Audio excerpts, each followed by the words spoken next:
Et avec nous sur ce plateau, le triple médaillé français Martin Fourcade. Bonjour Martin Fourcade. Bonjour. Et pour vous interroger, il y a évidemment Olivier Le Foll avec nous. Sur ce plateau, vous avez récolté 2 médailles d'or au JO de Sochi, il faut le rappeler, en poursuite 20 km et puis une médaille d'argent en mass start. Vous avez vécu des jeux formidables, j'imagine. Quel bilan? 3 médailles dont 2 en or. Vous réussissez à atterrir aujourd'hui?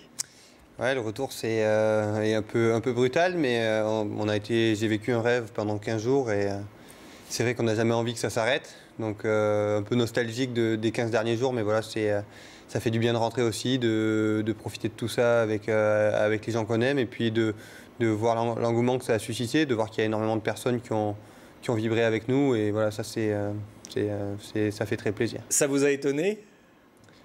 Non, ça ne m'a pas étonné parce que j'avais suivi tout ça sur les réseaux sociaux notamment. Mais c'est toujours voilà, de le voir et de le savoir, c'est toujours un peu différent. Évidemment. Quel a été votre moment le plus fort de ces jeux? Le moment où je réalise que je vais être champion olympique. Ça, c'est première médaille. Je sors de ce dernier tir et je sais qu'il ne peut plus rien m'arriver.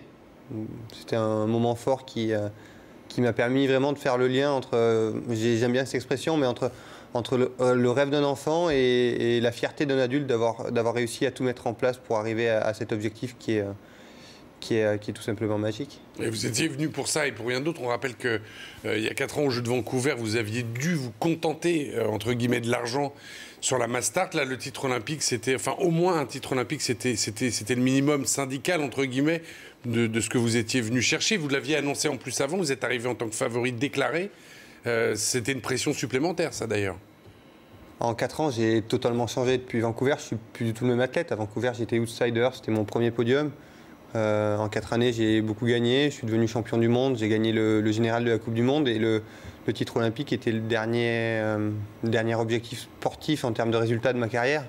Donc forcément, c'était une approche totalement différente et je ne me sentais pas arriver à Sochi et prendre toute la pression d'un coup. Donc assumer le fait d'aller là-bas pour l'or, parce que mon statut me l'imposait, c'était aussi mettre certaines chances de mon côté pour dire tu sais à quoi tu vas t'attendre avant d'arriver là-bas. Et alors justement sur la mass start de Sochi où vous perdez l'or entre guillemets pour 3 cm, c'était absolument incroyable. Qu'est-ce qu'on ressent? De la frustration après ça? Parce que quand ça se joue à rien, c'est quand même assez difficile. Il y a forcément de la déception et de la frustration quand les conditions de course font qu'on meurt à 3 cm d'un titre olympique.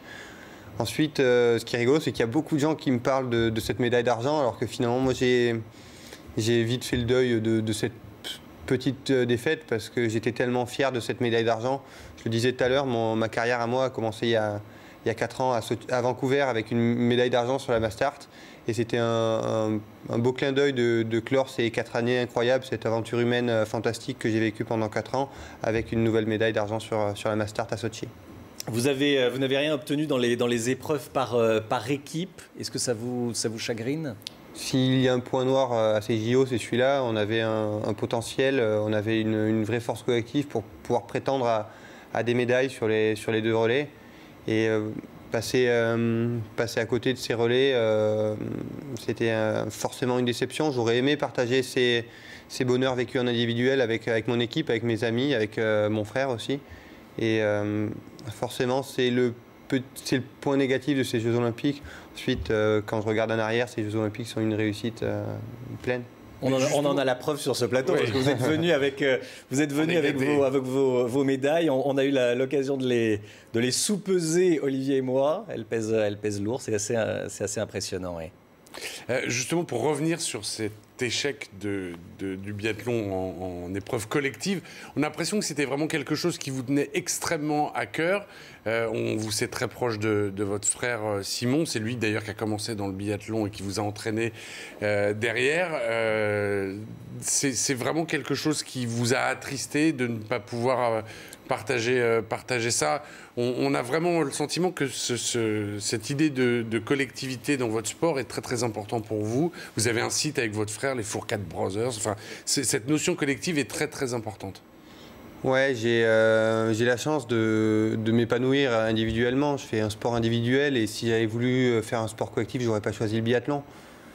Cependant, on vit ensemble avec mon frère, mais avec mes coéquipiers plus de 200 jours par an.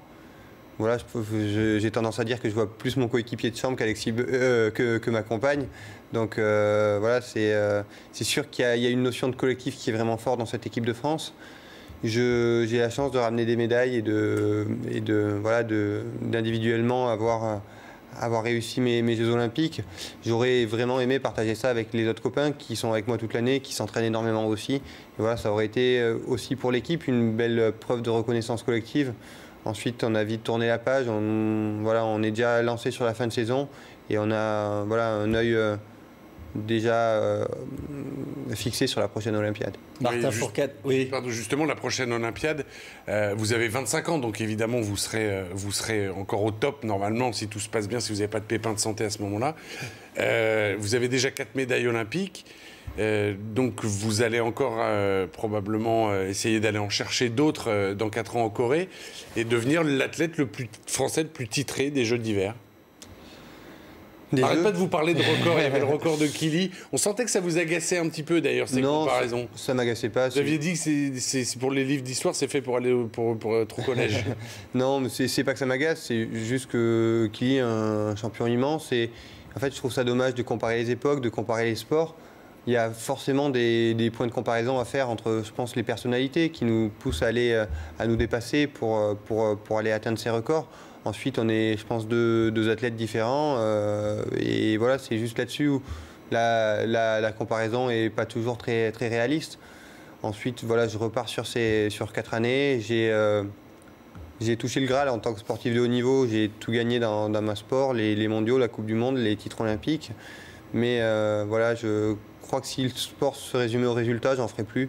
Et c'est pour les émotions qu'il me procure que je continue. Et je crois que j'ai fait le tour au niveau du palmarès, mais pas au niveau des émotions. Martin Fourcade, vous donne rendez-vous dans 4 ans. Une toute dernière question, très matérielle. Combien ça rapporte 2 médailles d'or et une médaille d'argent financièrement? Alors, c'est public, donc il n'y a pas de souci. La médaille d'or est 50 000 € et la médaille d'argent est 20 000 €. Je précise que c'est imposable. Je précise que c'est imposable. Donc et voilà, c'est imposable. Merci beaucoup. C'est 120 000 € divisé par 2. Merci beaucoup, Martin Fourcade, d'avoir répondu à nos questions. Merci, Olivier Le Foll.